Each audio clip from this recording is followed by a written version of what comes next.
He built a kingdom in God's name. But did Marcus Lamb's legacy die the moment he did? In this video, we uncover a painful conversation between Jonathan Lamb and his mother, Joni Lamb, that may change how you see Daystar forever. Jonathan is not just grieving, he's fighting to protect the vision his father carried and to defend Denise Boggs, the woman he says helped build that vision. But Joni, she's already cut Denise out.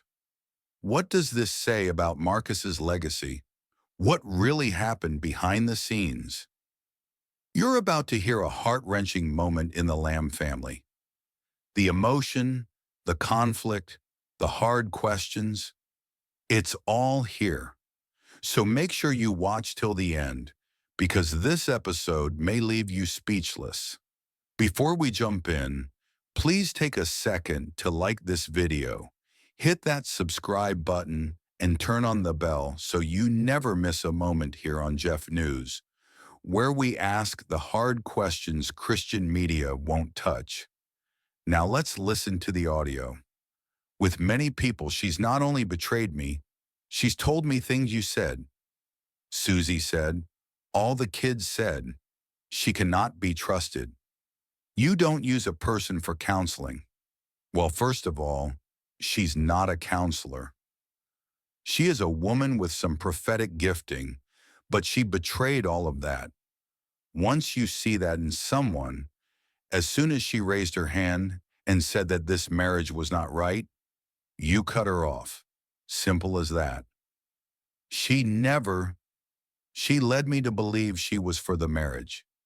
She was talking to the church, to the kids, bringing reconciliation. She told me that Denise is the only one who's talked to both Doug and Lisa. Jimmy Evans hasn't, no other counselor has.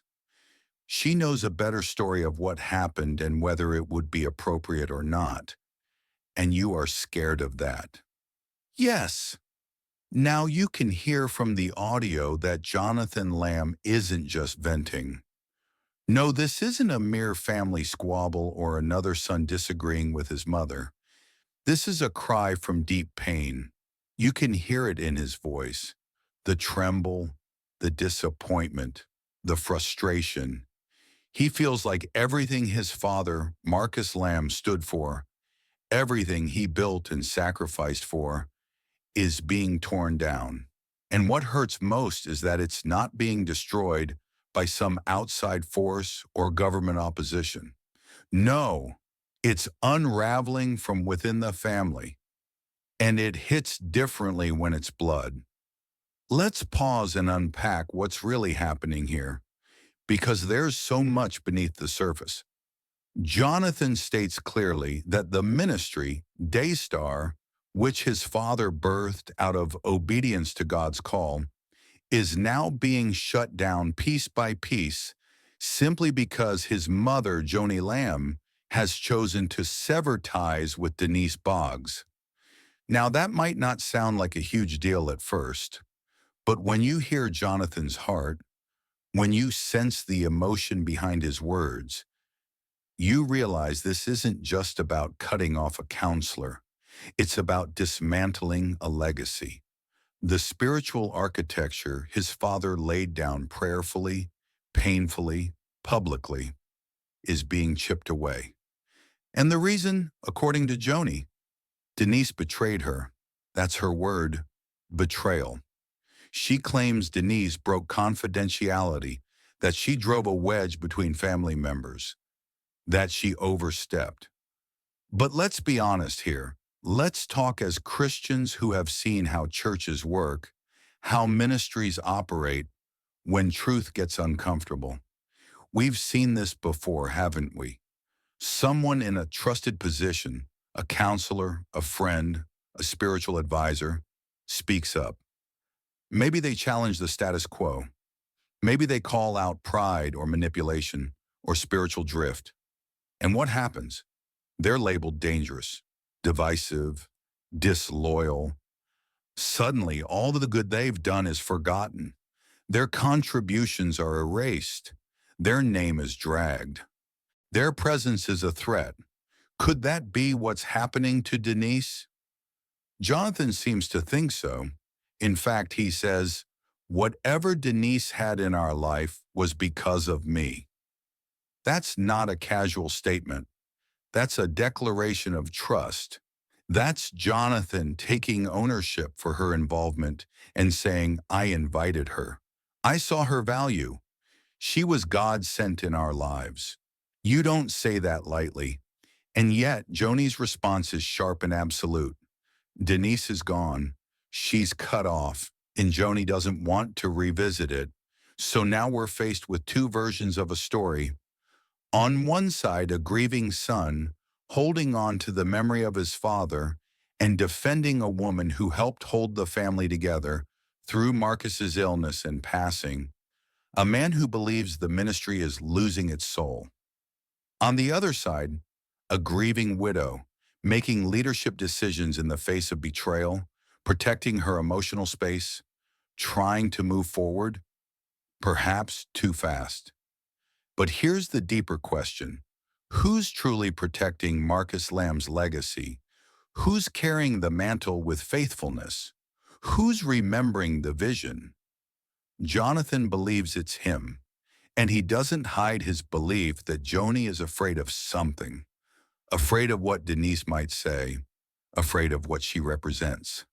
He says, "What does Denise know that you're so scared of?" That question alone speaks volumes. You see ministries, especially massive global ones like Daystar, are filled not just with sermons and songs and broadcasts, they're filled with meetings, boardroom politics, decisions made in secret, private moments of confession and confrontation. Not everything is seen on screen, and that's why this conversation is so jarring. Because what if Denise holds truths that challenge the current narrative? What if Marcus shared things with her about the future of Daystar, about who should lead it, about the spiritual direction of the network that others don't want revealed? Suddenly, she's not just a counselor. She's a liability. And for Joni, who's trying to maintain control, structure, and public image, that might be too dangerous to keep close. But again, it's heartbreaking because this isn't a corporate boardroom we're talking about. This is a family, a mother and son, bound not just by blood, but by a shared history of building a global platform for Christ. And here they are, unraveling in public, on audio, over a woman who once walked with them both. This isn't just a disagreement. It's not even just about leadership or who gets the final say. This is a spiritual battle for legacy. It's about truth. It's about what happens when the patriarch passes and leaves behind a vision, but no clear blueprint on who holds it next. Do you feel that ache in your spirit? Because every believer who's ever been part of a church split, a broken ministry, or a fallen leader knows this pain. It's the pain of watching something beautiful decay, something holy get politicized, something born in prayer die in pride. So when Jonathan raises his voice, when he breaks down in tears, he's not just being emotional, he's mourning, not just for his father, but for the vision that once brought them together, the ministry that once held them strong, the God-given dream that now feels like a nightmare. And here's the truth. It didn't have to be this way. But when power and personal offense become more important than prayer and prophetic truth, things fall apart.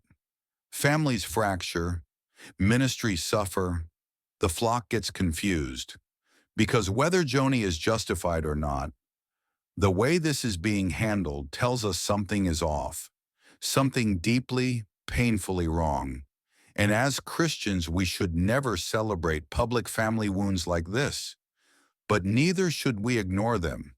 We must ask, what happens to the vision when the vessel is gone? Does the mantle fall to the strongest voice, the most influential, or the most obedient? Because Marcus Lamb is no longer here to clarify his wishes, but his legacy lives or dies in how his family handles the storm.